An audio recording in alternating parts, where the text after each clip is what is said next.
with borrowed money. Question number 7, Tim Macindoe. Thank you, Mr. Speaker. My question is to the Minister of Justice. What reports has she received on the potential impact of cyberbullying? The Honourable Judith Collins. Mr. Speaker, cyberbullying has a wide reach and impact in our increasingly online and digital world. Our young people, whose lives are increasingly enmeshed in social media, are particularly at risk of cyberbullying. In May, I asked the Law Commission to fast-track its recommendations on harmful... I apologise to the Minister, but I simply cannot hear the answer. I know my ears aren't great, but I need to be able to hear the answer, and the level of an objection is unreasonable on a question that's a perfectly fair question. The Honourable Judith Collins. Mr. Speaker, in May I asked the Law Commission to fast-track its recommendations on harmful digital communication as part of its report on new media.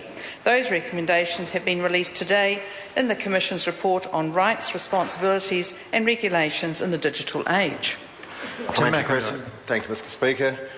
What steps will the Minister consider to address the harm being done through cyberbullying?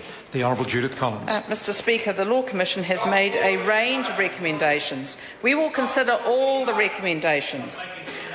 In particular, we will consider creating a new offence targeting offensive, indecent, obscene or digital communication that causes harm.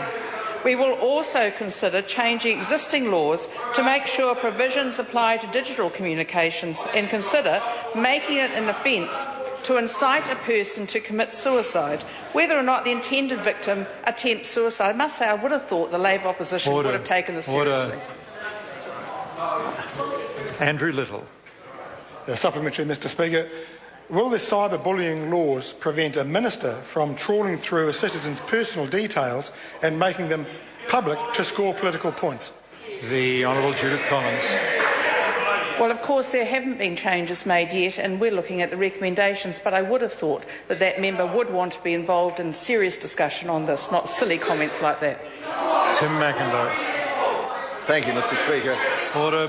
I want to hear Tim Macindoe. Further supplementary question, Mr. Speaker. Why is cyberbullying such a concern for the government? The Honourable Judith Collins. Mr. Speaker. Order. The Honourable Judith Collins. Mr. Speaker, bullying is no longer confined to the classroom or the playground. Bullies are targeting, I have to say, which has been evidenced by the behaviour today from the opposition. Bullies are targeting their victims by cell phone, instant messaging devices and social networking websites. And I have to say the worst of it, Mr. Speaker, under the guise of anonymity. We must not underestimate the devastating effects of this new form of bullying, particularly on young school children, and it has shown that it increases the truancy, failure at school and emotional problems of many young people, such as depression, self-harm and suicide. Again, Mr. Speaker, it's absolutely very concerning that the Labour opposition does not take this situation seriously. Question number 8, Phil Twyford. My question is to the Minister of Transport. How much is the New Zealand Transport Agency expected